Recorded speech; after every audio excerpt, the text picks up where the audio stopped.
Hebreus 10, versículos 24 e 25.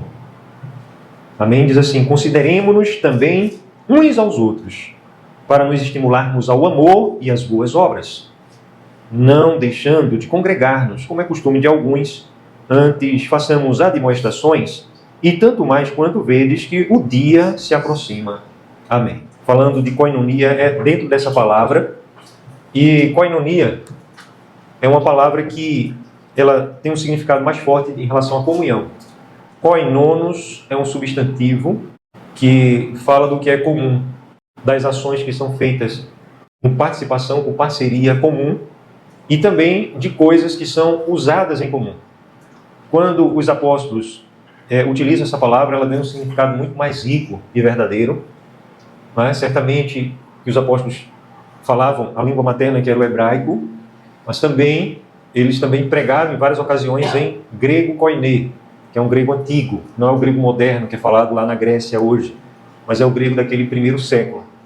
E no grego koiné, essa palavra koinonia, ali está escrita toda em grego, kappa, ômicro, iota, ne, ômega, ne, iota e alfa. E tem um som de koinonia. Veja como parece bem próximo do nosso português, né? Kappa e ômicro faz ko. O iota tem som de i. Koinonia. Esse V, parece um V, na verdade é o som do N da gente, da letra N, né? Então, koinonia. Então, koinonia é mais do que estar junto. É realmente desfrutar de uma intimidade com um objetivo comum, uma parceria comum. É algo que, quando a gente olha para toda a criação, só é possível com a ação do Espírito Santo. Eu costumava dizer que depois do pecado, ainda costumo falar, se tornou impossível o homem viver verdadeira comunhão. Mas, através do Espírito de Yahshua, pela obra que Yahshua realizou lá no madeiro, em nosso favor, agora o que era impossível se tornou possível para nós. Entretanto, quando a igreja quer viver koinonia sem buscar uma intervenção sobrenatural, ela acaba se frustrando. Porque koinonia é algo que a gente só pode acessar realmente de forma sobrenatural, pela intervenção, pelo mover do Espírito Santo na igreja. Amém? Então, a gente quer mostrar nessa ministração hoje que koinonia também não é o resultado de uma ação despretensiosa. A koinonia vem quando a igreja, ela consciente da sua missão, ela sensível ao mover do Espírito, ela constrói essa koinonia. Então nós somos chamados não a uma convivência religiosa, a uma convivência congregacional, denominacional, partidária. O partidarismo é obra da carne, né? Eu sempre toco nessa tecla. Não, nós não somos chamados a viver em partidarismo denominacional. As pessoas se orgulham em determinadas coisas e denominacionalmente as pessoas também se orgulham da sua placa, etc e tal, mas koinonia não é essa vaidade tola, vazia, né? Vaidade, dizer que vaidade vazia até está sendo redundante, mas não é essa vaidade, mas a koinonia é uma comunhão que é vivida dentro do reino para o desenvolvimento do reino. E a gente chega hoje no ponto fundamental, porque a gente já falou aqui sobre querigma, nós já falamos aqui sobre didascalia. Querigma é a proclamação, didascalia é o ensino. E agora a gente chega em koinonia. Porque a koinonia, se você pegar os 5 dedos e você vê o terceiro como centro, ele realmente está no meio do caminho, né? Há 2 para o lado direito e 2 para o lado esquerdo. Então, a pregação do evangelho, por mais fiel que seja, e o ensino de todo o conhecimento das Escrituras revelado do nosso Pai, por mais fiel que seja, eles têm um poder muito limitado, porque aprova nosso Pai utilizar-se da koinonia, da comunhão dos santos, para potencializar e fazer agora uma virada de página. Quando o ensino e a proclamação se tornam agora edificação profunda, viva, cheia da unção, da presença do Rei, e que impulsiona agora para o teleios, que é a perfeição, a estatura da imagem de Yahshua em nós. Então, logo de cara, eu espero que eu esteja sendo claro em tentar passar isso para vocês. Eu gostaria que, se possível, vocês também fizessem anotação de perguntas, se surgirem, ok? Então, a comunhão do reino, ela visa nos formar realmente um organismo, não é uma organização terrena, mas um organismo vivo. Então, o meu corpo, né, essa anatomia, fisiologia, biologia que há no meu corpo, a minha alma, o meu espírito que habita nesse corpo, não é uma organização. É um organismo. Ou seja, tem vida, cada parte tem vida e cada parte é interdependente. Uma parte depende da outra. O fígado não funciona sozinho, sem o coração. O coração também não funciona sozinho, sem os rins, sem o fígado, sem o aparelho digestório, como se diz hoje, né? Na minha época eu estudei, era digestivo. Sem o aparelho circulatório, então cada parte, sem o sistema nervoso central e periférico, então cada parte ela faz a sua função, mas traz vida para outra parte e depende da outra parte. Elas são interdependentes. Amém? Então, nós, igreja, quando estamos vivendo o verdadeiro maceteia, que é o discipulado tem esses 5 elementos inseparáveis. A proclamação, querigma, pregação, proclamação, anúncio. A didascalia, que é o ensino, que não pode ser uma mero transmissão de informação, de conteúdo, a quem saiba muito, mas não tem vida. E aí nós, em koinonia real, nós somos potencializados exponencialmente a vivermos agora edificação e maturidade, plenitude da presença dele, da unção dele em nós. Amém? Então, esse corpo cresce, esse corpo é curado, esse corpo é fortalecido, esse corpo se desenvolve na koinonia. Aleluia, isso é importantíssimo. Nosso objetivo, que não é meu, é nosso. Cada um aqui deve guardar esse objetivo para me ajudar a perseguirmos juntos durante essa ministração. É que a gente possa compreender o discipulado verdadeiro, que ele floresce a partir desse ponto central, que é a comunhão. Então, o verdadeiro discipulado não tem a ver com o número de gente, ele vai produzir salvação, ele vai produzir vida amadurecida, vida plena, vida liberta, vida curada de traumas, de feridas, até enfermidades do corpo. Mas, e vai impulsionar a igreja até em todas as áreas, até na área profissional, em tudo, nós somos exponencialmente impulsionados a viver, mas o centro chama-se koinonia. Amém? É algo tão forte, tão importante, que o apóstolo Paulo, por revelação, por inspiração, ele fala que a comunhão, ela pertence ao Espírito do nosso Pai. Ele diz assim, que nós devemos nos esforçar zelosamente por preservar a unidade do Espírito no vínculo da paz. Então essa unidade, através da paz, ela é o desenvolvimento de uma comunhão. Nesse sentido, jamais nós podemos ter comunhão com ímpios. Nós podemos ter associação comercial, não é partidária. Estou falando aqui, nem quero ter falado de política, mas estou falando partidária no sentido de repente a gente se identificar com alguma coisa que está acontecendo na cidade, com um grupo de pessoas, a gente fazer um movimento social de socorro, de beneficência, alguma coisa assim, em que a gente está em contato com ímpios. Paulo diz que se não fosse assim, a gente teria que sair do mundo. Mas nós estamos no mundo para ser sal e luz no mundo. Então nós temos contato, nós precisamos de pessoas que são também ímpios, que compram, que vendem, que negociam conosco, que trabalham. A gente não planta todo tipo de alimento que a gente precisa, a gente não tem como cultivar todo tipo, né? Por isso que existem também as trocas. Então, nós estamos no mundo e temos contato com os ímpios. Mas comunhão, nós só podemos ter entre os que têm essa visão, esse entendimento de honra, de alinhamento com o Espírito Santo. Amém? É algo que vem dele, para a glória dele e felicidade nossa. Porque a felicidade dele não depende disso, mas nós dependemos sim disso. Então, o reino dos céus, ele é vivido coletivamente, ele se desenvolve coletivamente, é uma vida compartilhada, e isso tem tudo a ver com essa palavra aí, koinonia. É parceria em profunda comunhão. Não é parceria porque eu estou caminhando com alguém, né? Digamos que eu vou fazer uma caminhada, uma jornada, uma maratona, eu vou caminhar 3 dias sem parar. E aí algumas pessoas, elas se associam a mim, elas ficam sabendo e vão caminhar comigo. Durante 3 dias a gente vai estar conversando muitas coisas e tal, mas isso não significa koinonia. Koinonia é a comunhão que é gerada para os filhos e entre os filhos.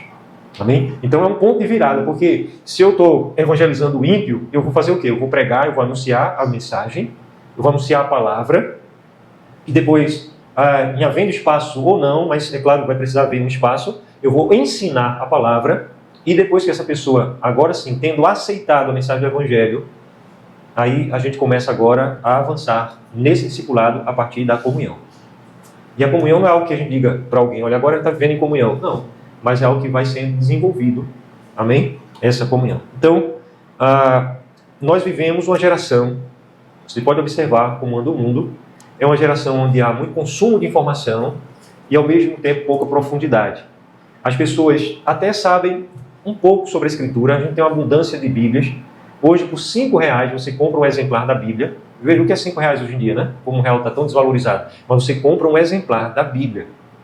É o livro mais vendido no mundo. É o livro também mais antigo em circulação e mais atual. Né? Que tem os mais sábios conselhos e direções atualmente. Então, as pessoas frequentam ambientes cheios, mas vivem também solitárias. Vivem vazias. E a gente vê isso também no evangelicalismo na nossa terra. A gente vê isso nas denominações. São grandes movimentos religiosos de massa, né? E a tendência que há no mundo é a tendência de uma unificação. Se você observar as empresas que há no mundo, as grandes empresas gigantes, as grandes corporações gigantes, elas vão comprando aquelas que começam a se destacar. Porque elas querem ter um monopólio. Não é assim? Então elas vão adquirindo.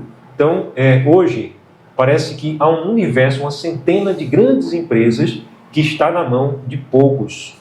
Há um grupo, uma corporação que adquiriu já grandes partes das fábricas de automóvel no mundo. Então a gente pensa que não, essa fábrica é uma fábrica sul-coreana, essa fábrica é japonesa, essa fábrica é chinesa, essa fábrica é americana, essa fábrica... Não, não é. Ela está na mão de um só grupo, de uma só corporação. Mesma coisa a nível de bancos, os bancos, né, mundiais. E quando a gente vai olhar esse movimento dentro das denominações, existem denominações grandes, as pequenas, por causa de uma visão carnal do mundo, e também essa visão contamina as pessoas que estão dentro de comunhões de pequeno número, poucas pessoas, acaba deixando de existir, não porque faltou propósito, mas porque faltou visão do propósito. Não porque faltou missão, mas porque faltou a visão da missão. Então, acaba acontecendo como no mundo corporativo. Essas grandes denominações vão se destacar e vai haver uma massificação. Mas as pessoas continuam vivendo um evangelho que nós não podemos chamar do verdadeiro evangelho. Embora, ainda que seja anunciado o evangelho com fidelidade. Porque imagine, se anuncia o evangelho, se ensina uma boa parte do evangelho com fidelidade, mas as pessoas não vivem o centro do evangelho, que é uma comunhão, primeiramente com o Pai, com o Filho, através do Espírito, do Pai e do Filho, e essa comunhão no Espírito, ela promove uma presença sobrenatural do Pai entre nós, que nos impulsiona para coisas ainda superiores e mais profundas. Vocês conseguem ver isso? Amém? Então, quando essas megas igrejas passam a reunir as pessoas de forma massiva, uma vez na semana, 2 vezes na semana no máximo, as pessoas vão para ali, para aquele show religioso, né? Aqueles ritos que são feitos para agradar mesmo as pessoas, as falas programadas, tudo bem cronometrado, bem organizadozinho, dentro de uma métrica que encanta. Então, as pessoas, quando vão para esses encontros, e lá é até anunciado o Evangelho, mas elas não encontram a vida em profundidade. Por quê? Porque essa vida em profundidade aprove a nosso Pai estabelecer somente através de vida na vida, de comunhão. Ele poderia enviar anjos para fazer isso em cada um de nós, anjos para anunciar o Evangelho, anjos para ser exemplo para nós, mas nós iríamos dizer, é porque são anjos. Mas aprove a Ele, entre outros motivos, escolher a mim e a você. E somos nós, é vida na vida. No discipulado, existe uma palavra que está muito em voga hoje, mas ela foi tomada da Escritura e muitas denominações têm até vergonha de usar porque parece ser uma coisa do mundo. Mas não é, a palavra que em inglês é coaching. Coach é um preparador, é um treinador.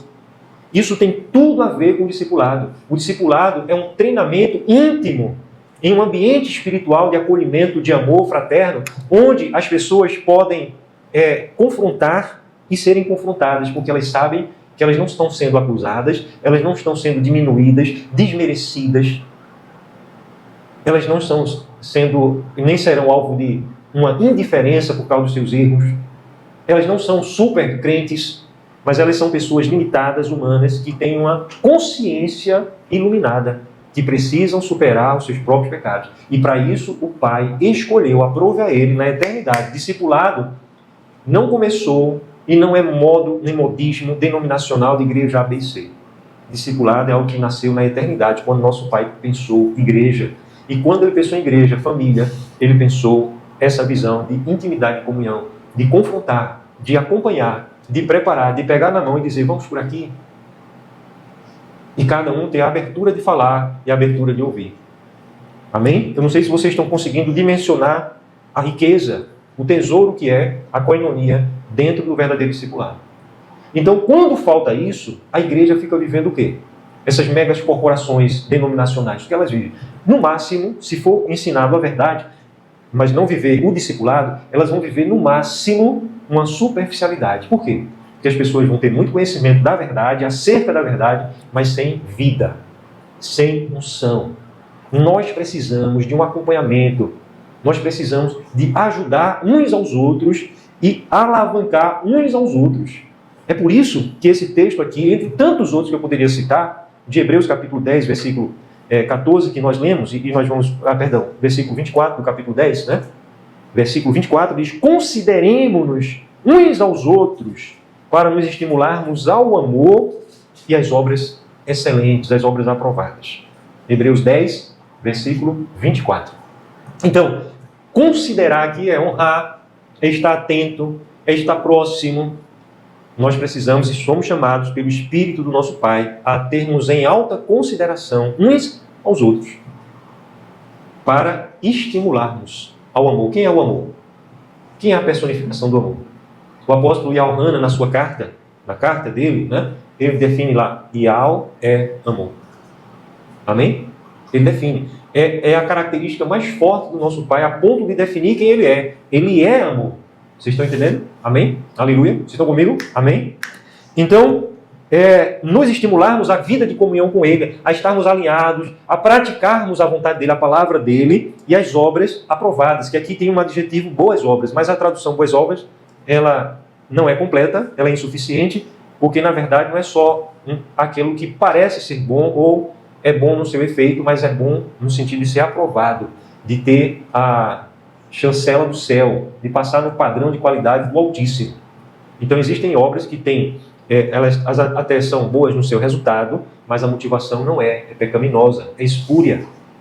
E o nosso Pai, aquilo que Ele chama de bom, é completo, vai desde a motivação do início até o fim, até o resultado.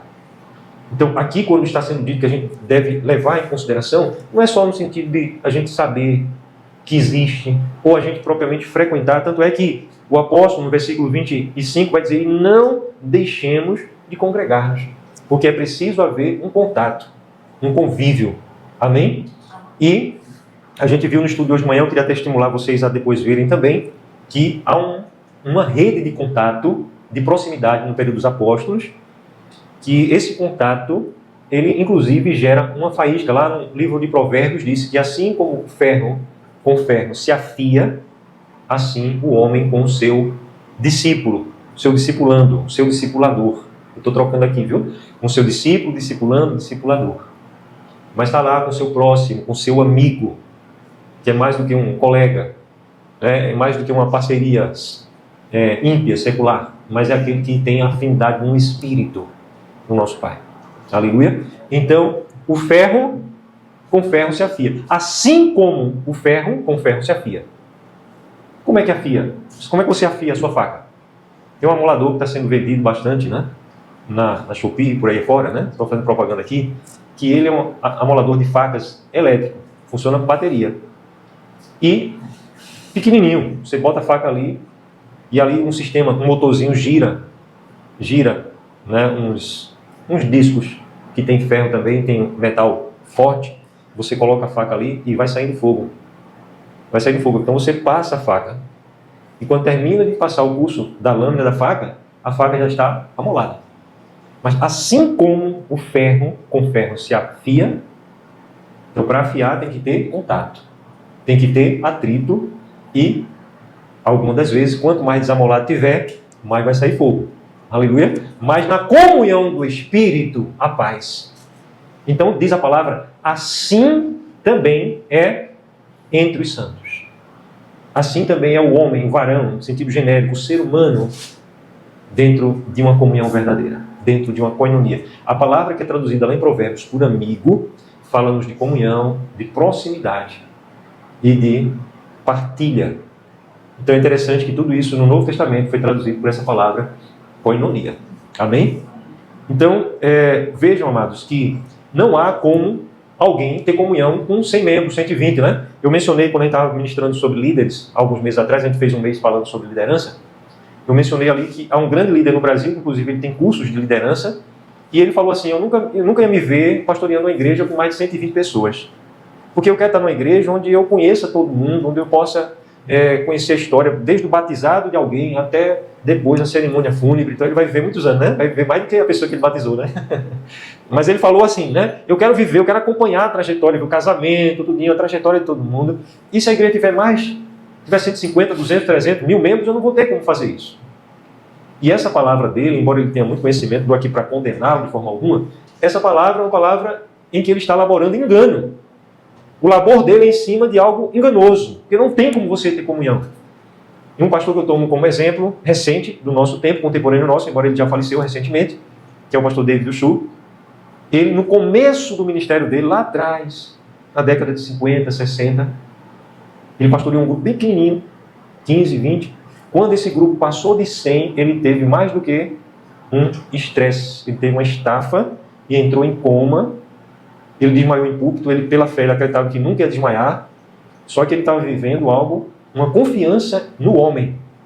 Ele estava vivendo algo além do seu esforço. Então a mentalidade de um oriental, que é muito disciplinado, que é uma pessoa muito rigorosa e dada no que se faz, no que se propõe a fazer, ele queria visitar todo mundo, toda semana, ele levava a carga de todas as pessoas, então ele não suportou. Vocês lembram o que foi que o sumo sacerdote de Midian, da região de Midian, viu? Não era um sumo sacerdote de uma mulher, não. Midian era uma região.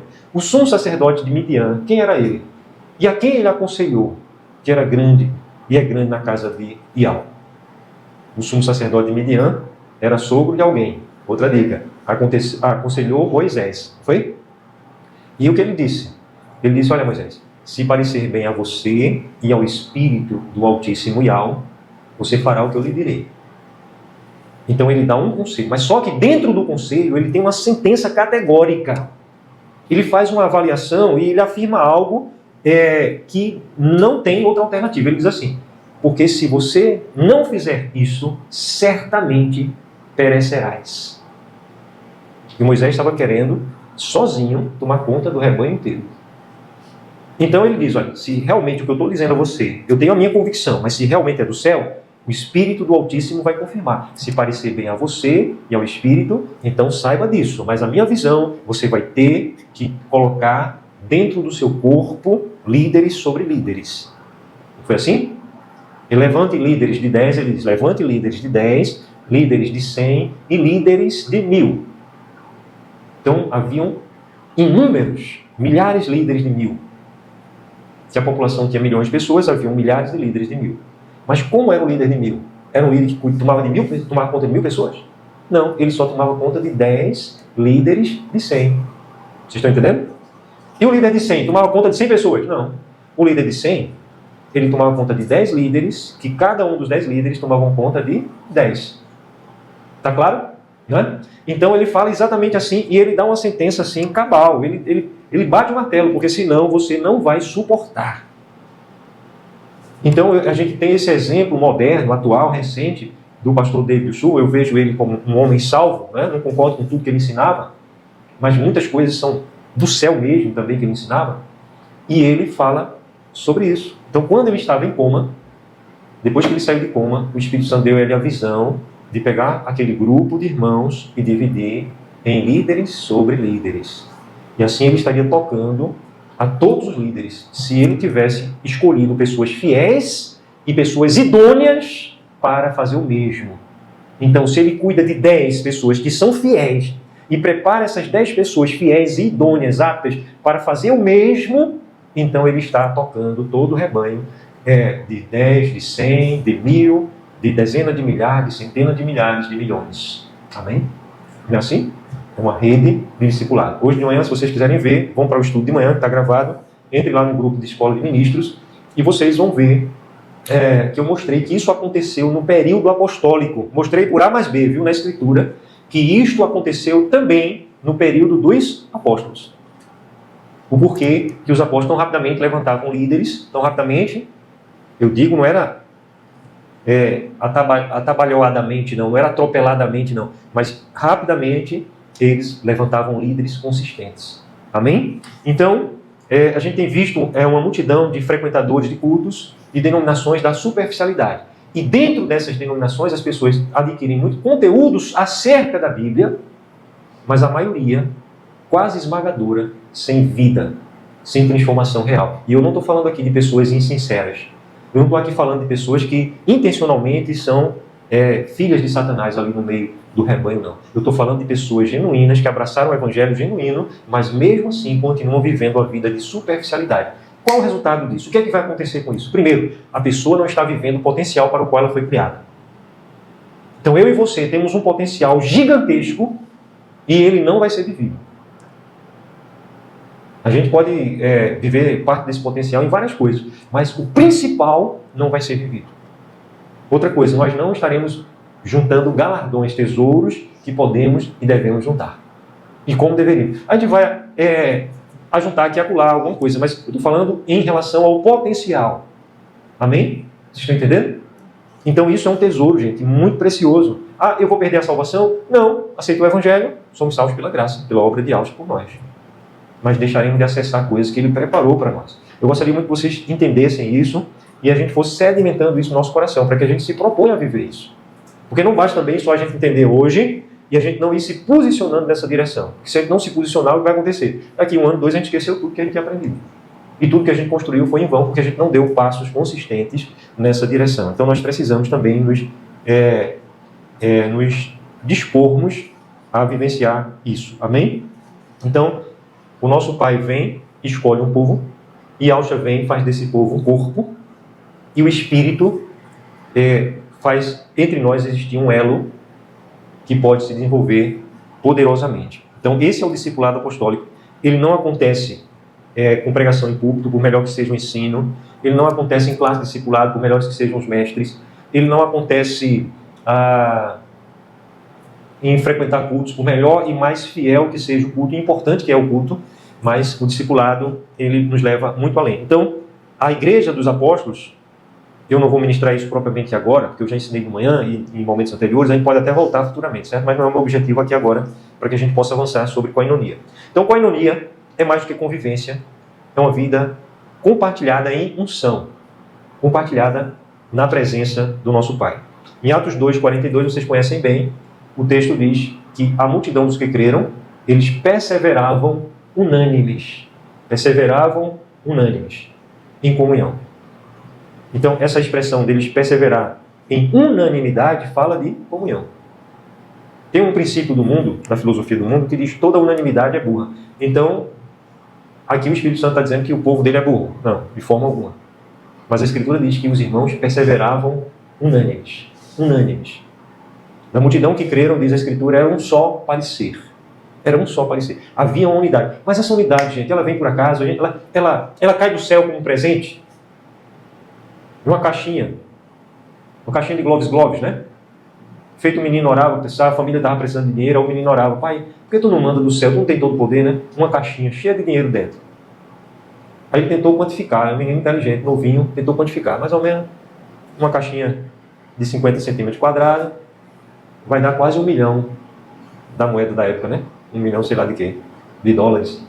Então por que não cai uma caixinha de 1 milhão de dólares? Resolver todo o problema. Então as pessoas pensam que depois que aceitaram o Evangelho, a koinonia se torna uma coisa natural. Não, gente. Ele nos dá a graça de cooperarmos com Ele, construirmos essa koinonia, que é um ponto-chave e é uma virada para os outros 2 elementos. Os 2 elementos anteriores dependem da koinonia para dar uma virada, uma guinada e levar a gente para uma edificação profunda, verdadeira, visível, manifesta ao mundo e levar a gente ao teleios, que é a plenitude, a perfeição do varão perfeito. Então, a koinonia é participação conjunta, é compartilhamento, é parceria e intimidade espiritual.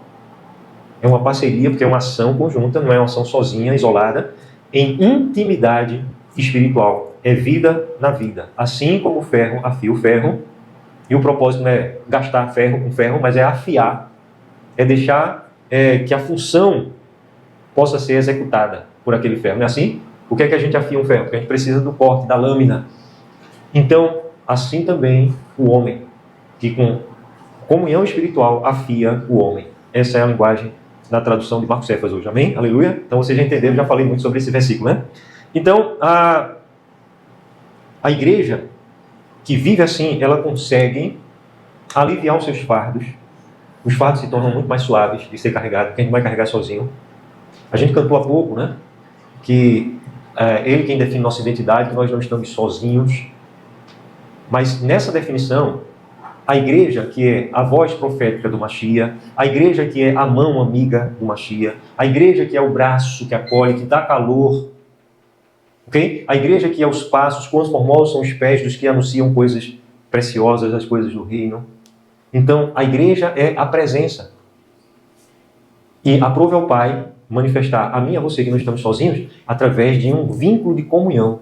Mas quando a gente não entende o que é koinonia, a gente vive uma comunhão superficial. Não estou aqui para dizer que não exista comunhão nas denominações, que não exista comunhão entre nós, mas que ainda há muito a desfrutarmos. Ainda há coisas tremendas, preciosíssimas, que vão nos empoderar em muito, gigantescamente.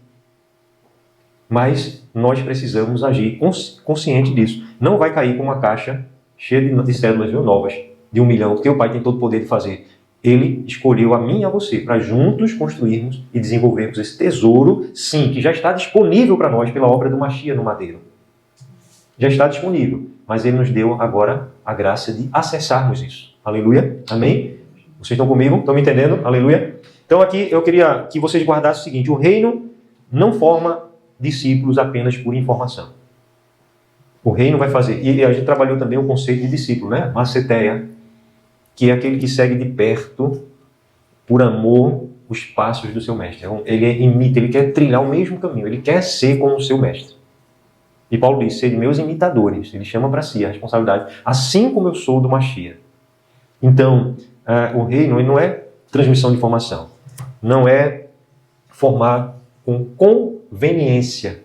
Vamos preparar pessoas aqui porque vai ser conveniente ao nosso desenvolvimento aqui entre os homens, né? Denominacional, do clube religioso, do bolinha, da placa, né? Que as pessoas matam e morrem por causa da sua placa. Não, não por conveniência, mas por viva convivência. Ferro no ferro se afiando. Então, existe prestação de contas, existe confronto, existe abertura para compartilhar limitações, pecados. A gente vive muito, gente, uma vida de maquiagem, de pedestal. A gente vive muito uma vida de aparência e a gente, inclusive, tem medo de se revelar quem somos na verdade, porque somos incompreendidos. Com certeza. Mas quando se é gerado koinonia, isso começa a cair por terra. É verdade que é perigosíssimo nós revelarmos a nossa vida íntima, no nosso ser, nas nossas emoções, na nossa santificação ou ausência dela, para pessoas com quem não temos comunhão. Okay? Mas pessoas que estão maduras e que estão realmente voltadas para a obra do reino, aí sim, no ambiente de comunhão, então a gente tem a facilidade de viver como realmente somos e sermos tratados. Tiago, apóstolo, e Alcove, na carta dele, ele vai dizer: orai uns pelos outros para serem curados. E ali ele está falando dessa cura que vem da comunhão nos 33 mandamentos da reciprocidade. E a gente lutar a luta do outro. Mas eu sou forte nessa área, esse pecado aqui eu não tenho. Aí eu vou botar o dedão e acusar. Porque o meu irmão é fraco naquela área ali, mas eu sou forte. Mas no ambiente de verdadeira koinonia, o meu irmão que eu estou colocando o dedão, ele vai saber também que eu tenho outros pecados. Então eu já não vou colocar o dedão, porque eu também sei dos meus pecados. Mas a tendência do ser humano é não olhar os seus pecados fora da koinonia. O homem só olha o erro dos outros, o inferno são os outros. Ok? Mas no ambiente onde o Espírito Santo está reinando, a comunhão do Espírito, então nós começamos a olhar para nós mesmos e nós nos sentimos acolhidos pela presença de Yahushua na comunhão dos santos. Aleluia? Amém? Há pessoas que querem o reino, mas rejeitam relacionamento. Ainda mais nos nossos dias. Pessoas querem um reino, mas rejeitam prestação de contas. A gente vive um mundo onde o individualismo é enaltecido, né? O individualismo. O ser humano, no seu orgulho, no seu individualismo, ele quer viver assim. E ele pensa: não, mas é porque isso é traço da minha personalidade. Não, não é. A nossa personalidade chama-se Yahushua. Então eu preciso ser como ele é. Se eu sou uma pessoa altamente individualista, eu não posso estar olhando isso como uma coisa bonita e admirável e estar contando vantagem disso, não. Tem que dizer: olha pessoal, eu sou individualista, eu preciso da ajuda de vocês. E isso dentro do meu vínculo de comunhão. Então, Yahushua ele chamou 12, não foi 13, não 14, não 16, não 20, não 120. Ele poderia fazer isso. E também não foi 11, 10, 9, 6, 3. Foram 12. Por quê? Havia um tempo, que é um recurso escasso, um recurso limitado, que ele estaria aqui no seu ministério. E ele precisava otimizar isso. E a escolha da sabedoria eterna foi investir isso em 12 vidas. Nenhuma mais, nenhuma menos. Sabendo ele quem o trairia. E na oração sacerdotal ele vai dizer: Pai, eu os guardei em teu nome que tu me deste. No nome que tu me deste, eu guardei os que são teus. Exceto o filho da perdição. Amém? Então, amados, nós precisamos desejar isso e abrir mão, muitas vezes, do nosso conforto. Será que a gente está disposto a isso? Você pode tomar uma decisão hoje, se dispor a isso ou não. E se você não se dispõe a viver isso, não tem problema. Se você está realmente com Mashiach, salvo você está. Mas você vai perder de viver um propósito grandioso, independentemente de resultados humanos e terrenos, mas você vai estar deixando de viver um propósito glorioso que ele tem para a sua igreja. Então, também nós não podemos ficar desejando a presença dele, a unção dele, sem vivermos o propósito do corpo. Principalmente quando a gente já tem consciência do que ele quer que a gente faça. A gente fica obstinado no erro. O que é que o apóstolo Shaul fala sobre isso? Aquele que sabe o bem que deve fazer e não faz, nisto está pecando. Então, quando você tem consciência do que deve fazer, do que é certo, e você fica desprezando isso, e você quer esquecer, então, nesse aspecto, há pecado. A gente está errando o alvo, o propósito do nosso Pai, e há consequências disso. Então, a gente vê uma religiosidade, um movimento religioso nos nossos dias, onde as pessoas querem a presença do rei, do Mashiach, mas sem a presença da igreja. A presença da igreja é aquela pessoa que a gente, uma vez na semana, pergunta: e aí, tua semana foi boa? Como é que você está? Deseja paz, né? Uns aos outros, mas vive mais ou menos assim. Por que é que uma brasa fora do braseiro ela se apaga mais rápido? Sozinha, né? Quando ela está dentro do braseiro ali, ela está aquecendo e sendo aquecida. E ela não está precisando se gastar completamente de uma só vez. Porque o fogo está sendo dividido por várias brasas. E o fogo se torna muito maior. Mas uma brasa sozinha, ela vai se consumir rapidamente. Se houver vento, oxigênio suficiente, ela vai se consumir rapidamente. Ela não vai produzir quase nada do que ela poderia produzir se estivesse junto com as outras. Assim somos nós. Isso é uma figura bem clara para o corpo do Mashiach. Koinonia, gente, também é um ambiente onde o discípulo é fortalecido e curado. Então, a palavra que eu coloquei ali, ambiente, eu queria colocar uma palavra espiritual. Então, eu estou querendo trazer ainda um significado espiritual. A koinonia é um elemento espiritual. É um elemento espiritual onde o reino se torna visível. Onde o reino se desenvolve sobremaneira. O que é que Alcha disse sobre isso? Visibilidade. Ele fala algumas coisas sobre visibilidade. Primeiro ele diz: olha, se vocês amarem uns aos outros como eu vos amei, olha a palavrinha, koinonia. Se vocês amarem uns aos outros como eu amei, o mundo saberá que vocês são meus discípulos. Vocês não vão precisar de outdoor, vocês não vão precisar de rádio, vocês não vão precisar de mídia eletrônica. O mundo saberá que vocês são meus discípulos. Então, visibilidade. A koinonia é um elemento espiritual, é um fator espiritual que produz essa visibilidade no discipulado. Amém? Na comunhão dos salvos. E a gente pode também chamar de ambiente. Abra sua Bíblia lá em Efésios 4, versículo 16. Carta de Paulo à igreja em Éfesos. Éfesos 4, Efésios, né? Carta aos Efésios, aos irmãos Efésios. Capítulo 4, o versículo 16. Diz assim: de quem todo o corpo, bem ajustado e consolidado pelo auxílio de toda a junta, segundo a justa cooperação de cada parte, guardem bem isso aí, viu? A justa cooperação de cada parte, efetua o seu próprio aumento para edificação de si mesmo em amor. Aleluia. Aleluia. Então, koinonia, a justa cooperação de cada parte, vai efetuar o próprio aumento, a edificação em aumento, edificar e tornar visível, né? Um prédio, quando a gente começa a edificar, começa desde a hora que começou a limpar o terreno, mas a edificação, na prática mesmo, é depois que colocou ali as pedras do alicerce, pedra sobre pedra, e depois a pedra vai subindo e vai se tornando visível. E dependendo do tamanho do prédio, mais visível é, né, da dimensão do prédio. Se for um prédio de muitos andares, se for um prédio de muita extensão, muitas áreas, metros quadrados construídos, muita área, né? Então, é um prédio mais visível. E a palavra aqui está dizendo para edificação de si mesmo em amor. Então, para que haja visibilidade, uma edificação em amor. Pode haver edificação em amor sem coinonia? O nosso amor pode se desenvolver, pode se aprofundar, pode se estender para a direita, para a esquerda, para cima, para baixo, para diante, né? Por detrás. Ele pode, se não houver comunhão, se só houver falta de comunhão, só houver desentendimento, só houver agressividade, só houver distância, frieza, indiferença. Não vamos falar de intriga, não, de se apunhalar pelas costas, não, mas vamos falar simplesmente de indiferença. Eu amo muito meu irmão, mas tanto faz como tanto fez. Fica longe de mim que é melhor. Essa indiferença vai fazer haver edificação e amor? Não vai. É preciso haver o contato. Amém? A comunhão. Então o corpo de Mashiach não é uma multidão de pessoas desconectadas. Exatamente o que você pode ver. Quem tiver a mínima percepção vai ver. É exatamente isso que acontece nas denominações, gente. É uma multidão, talvez, de salvos. Eu não vou condenar ninguém aqui, mas essas pessoas estão desconectadas. Sim ou não? Sim ou não, amados? Então a igreja precisa ser esse organismo vivo, onde cada um vai em contato e proximidade. A gente não tem como ter proximidade com todo mundo, mas existe uma rede de proximidade. Amém?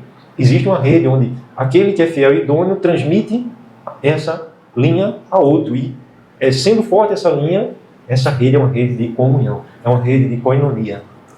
E nessa rede de koinonia, todos estão alimentando e sendo alimentados, fortalecendo e sendo fortalecidos, crescendo e dando crescimento, encorajando e sendo encorajado. Aleluia.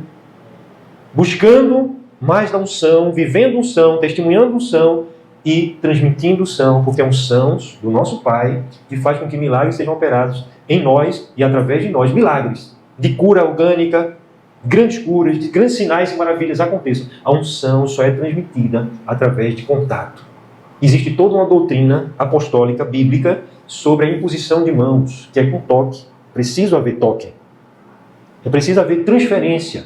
Então, isso não pode ser feito via internet, isso não pode ser feito via online, não pode ser feito com contatos esporádicos, ocasionais, eventuais, desprogramados, desintencionais. Não, isso acontece dentro de pessoas que, pelo Espírito e na inteligência que o próprio Espírito já nos deu, ele ativa em nós. Então vamos agir intencionalmente, gerando esse ambiente de visibilidade. Aleluia.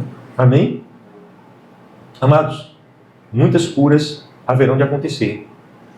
E elas acontecem através do abraço da igreja na unção do Espírito. Através de escutarmos, sabermos ouvir com atenção e amor. E também falarmos da mesma maneira, ainda que a palavra seja uma palavra que vai confrontar. Amém? Muitas curas, milagres, sinais e maravilhas acontecem oriundos de um ambiente de comunhão, de discipulado, de vida na vida, vida compartilhada, de sair faística quando necessário, para que o fio, para que o corte, para que a função, o propósito se cumpra. Amém? Mas esse ambiente de comunhão é um ambiente onde se há entendimento. Aleluia? Onde se há amor verdadeiro. Então, Ial, muitas vezes, tem desejado nos usar para isso. E a demora é só nossa, acreditem. A demora é só minha primeiramente, mas também de vocês. E de manhã eu também chamei a igreja presente, no culto de manhã, a esse posicionamento, para a gente se posicionar, se dispor e dizer, eu vou fazer o que precisa ser feito, vou sair da zona de conforto, não vou ficar só querendo o que eu gosto, me identifico, nada disso. Eu vou fazer aquilo que o meu rei me chamar para fazer. Eu vou me dispor. Então, quantos discípulos de Yahshua não estão seguindo os passos de Yahshua porque está faltando o elemento koinonia na igreja? Eles estão buscando ser como mestre, mas sozinhos. E quantas coisas loucas, muitas vezes, pessoas têm pensado, tolas têm pensado, né? Quantos estão aí sozinhos, escondidos, isolados, porque não vivem isso, a igreja não tem entendido isso. E o que acontece quando a gente está isolado? A gente se enfraquece. O inimigo sabe disso, o inimigo de nossas almas sabe que quando a gente está sozinho e quando a gente se isola, a gente está muito mais vulnerável a se enfraquecer, a assumir pensamentos ou ideias que não são verdadeiras. A gente precisa de confronto à luz da Escritura pelo Espírito Santo e na comunhão. Então, existe uma distorção de pensamentos, esfriamento, frieza espiritual. É assim que acontece com a ovelha fora do rebanho. Você conhece a história da ovelha, né? A ovelha é um animal que foi escolhido na Bíblia para nos representar como rebanho. E a ovelha é um animal que é inofensivo, na maioria das vezes, em relação aos outros animais, é inofensiva. Ela se distrai com facilidade, então ela precisa estar em rebanho. Ela precisa da proteção do rebanho. Ok? E assim somos nós, para que a gente tenha direção, cuidado, fortalecimento. Onde existe verdadeira coinonia, o reino se torna visível.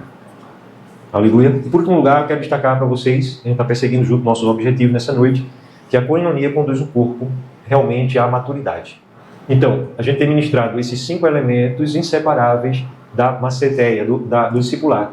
Esses 5 elementos são querigma, que é a proclamação, o anúncio da verdade, didascalia, o ensino, aí vem a coinonia, que é a virada agora, porque é a partir da coinonia que acontece profunda, plena, viva edificação a quem se propõe viver coinonia. Até então, discipulado, o ensino e a pregação se tornam elementos que têm uma séria limitação para produzir edificação. O elemento que tem maior poder de edificar é justamente a igreja, por causa da presença do Espírito, a comunhão do Espírito. Aleluia. Amém? E essa comunhão, ela vai gerar maturidade, a fim de que todos sejam um. Como tu és um, ó Pai, em mim, e eu em ti também, sejam eles em nós. Para que o mundo creia que tu me enviaste. A gente vai parar e depois a gente vai continuar no versículo 2 e 3, certo? Então, a finalidade da oração do Mashiach e da obra dele é nos fazer um. O apóstolo Paulo vai ensinar, a igreja vai nos ensinar pelo Espírito Santo, inspiradamente, e vai dizer que Yahushua, ele é o primogênito entre muitos irmãos. Que nós devemos ser a imagem do Filho de Yahushua. Nós sermos conforme a imagem dele. A imagem não é fisionomia, eu já falei, não é? Cor, cabelo, pele, essas coisas não. Altura, estatura, sexo, não. Está falando aqui a imagem do ser. Cada um vai ter a sua personalidade, sua digital não vai ser anulada, não. A sua individualidade, os seus traços, aquilo que você é. Mas você vai portar a imagem do Filho, que traz consigo a imagem do Pai. Aleluia. Então o propósito é que nós sejamos um. Versículo 22. O que é que diz também? Então 21, 22. E eu lhes tenho transmitido a glória que me tens dado, para que sejam um, como nós o somos. Então ele diz assim, eu tenho transmitido aos 12 a glória. E Yahushua estava transmitindo aos 12 a glória que ele tinha recebido do Pai. E a finalidade de transmitir a glória também era para que eles fossem um. Então que transmissão de glória é essa, gente? Às vezes as pessoas pensam que a glória é do Altíssimo, do Criador, né? Eu tenho transmitido a glória que tu me deste para que eles sejam uma. A tua glória eu tenho transmitido. Então pensam que essa glória é talvez o poder criador, a energia, né? De criar uma estrela como o Sol e outras maiores. É o poder sobre a vida e a morte. Na sua fisiologia, na sua biologia, não. O poder dele da vida e da morte está muito além disso. Mas a glória dele é aquilo que ele é no seu ser. É a sua humildade, a sua simplicidade, o seu amor, a sua bondade, a sua longanimidade, a sua fidelidade, a sua mansidão, seu domínio próprio, sua perseverança, a sua fé, a sua esperança. Né? Vou dizer que o Criador eterno tem esperança, tem fé, tem amor. Não vou entrar nesse mérito agora não, tá certo? Mas o fato é que ele tem transmitido para a sua igreja a sua glória. E Yahushua fez isso investindo em 12 homens, que ele os escolheu. Aleluia. E a finalidade era que eles fossem um. E essa unidade o valor da maturidade. Ele transmite a glória, e quando a glória dele é transmitida a nós, o que é que vai haver em nós? Muito simples. A manifestação da glória dele. E a manifestação da glória dele vai ser revelada em teleios, perfeição, maturidade. Amém? Aleluia. Então, o alvo do reino não é simplesmente salvar indivíduos, vidas, e deixá-las numa posição medíocre, mas fazê-las portadoras da glória do Altíssimo. Você consegue ver agora a dimensão? E para isso, o nosso Pai, aprove a nosso Pai escolher a igreja. Eu disse e repito, poderia ter enviado anjos, O Espírito Santo podia fazer isso sozinho, de uma forma sobrenatural, como se fosse uma programação que foi implantada dentro da mente. Mas ele escolheu que isso acontecesse através da nossa entrega e da nossa intencionalidade em participar, em honrar a Ele. Então, Teleios não é um crescimento individual, já antecipando um pouquinho aqui, mas é uma maturidade coletiva. É a glória do Pai sendo manifestada em nós, na unidade, na comunhão, no amor mútuo, na vida compartilhada, num crescimento que se sustenta por muitos braços e mãos e vários corações unidos. Amém? Então, o discipulado verdadeiro, original, que a gente precisa de uma intervenção do céu para ver isso, ele floresce nesse ambiente de koinonia. Amém? Por isso, a gente precisa ter reuniões durante a semana. A gente precisa ter uma reunião no domingo. A gente vai administrar, a gente vai se organizar. A gente vai precisar fazer uma reunião aqui entre nós para vermos quais são as melhores ocasiões. Mas sempre existirão dificuldades. E nós vamos necessitar abrir mão, talvez, de alguma coisa para que a gente possa dar o próximo passo. Aleluia? Amém? Então, o discipulado e a koinonia não é uma estratégia moderna. É algo que nasceu no coração do nosso Pai na eternidade. A igreja sem essa koinonia, eu já falei um bocado, mas vou mencionar de novo para vocês guardarem. Ela pode até crescer em número, mas vai ser como um clube religioso, social. Tem muitas cabeças com conceitos, a maioria conceitos equivocados acerca da Escritura. Não foi feita uma checagem, uma verificação do que a pessoa realmente entendeu, a partir daqueles que têm maior profundidade. Então, o que é transmitido é um conhecimento, mas cada um, pela sua perspectiva, vai fazer uma leitura daquilo, e então se formam muitos grupos com vários pareceres diferentes, né, pensamentos, falas diferentes, a partir de algo que talvez foi ensinado, mas não foi aprofundado na verdade. E aí, essa comunidade, essa igreja local, entre aspas, ela não amadurece como precisa amadurecer, a sua multiplicação fica só números, inchaço, doentia, se torna um movimento religioso de multidões, o que é pior ainda, porque mais gente andando e levando mais gente para viver uma vida de superficialidade. Então, multidões passam a acreditar que ser discípulo do Machia é exatamente isso, uma vida sem vida, uma vida medíocre, uma vida de superficialidade. Então, muitos não permanecem. Hoje o Brasil, estatisticamente, né, é um país onde se admite que tem quase a maioria já de ditos evangélicos, e uma outra estatística dá conta de que maior é o número dos que se declaram ex-evangélicos, do que aqueles que estão vivendo nas congregações, nas denominações. Então, se você soma esse número todo, veja a quantidade de pessoas. Mas por que um universo tão grande de pessoas, a sua maioria sem vida, na sua grande maioria, sem vida real? É porque falta justamente essa visão do que é inseparável da igreja. E a gente precisa avançar, porque nós somos canção da redenção. Aleluia? Pense numa construção agora. Pense em pedras isoladas, pedras espalhadas, uma região onde tem muitas pedras de todo tamanho, pedras grandes, pedras bem sólidas, mas estão espalhadas. Não há um edifício. O edifício é quando existe uma força que vai dando ordem, posicionamento, função a cada uma daquelas pedras. E colocando uma firmada na outra, apoiada na outra, e a partir dali se há uma construção. A igreja é exatamente assim. Nós não podemos ser pessoas desconectadas, pedras que só faz volume de repente porque a enxurrada trouxe. A enxurrada, não, um pregador famoso veio não sei de onde, aí trouxe aquela multidão desconectada. Não, a gente vai trazer agora um grupo musical não sei das quantas, aí vem aquela enxurrada de gente. Não, porque é festa disso, é festa de aniversário do ministério, aí vem, né? Vai ter comes e bebes, aí vem a multidão. Não vai ter um passeio, vai ter um movimento no final de semana.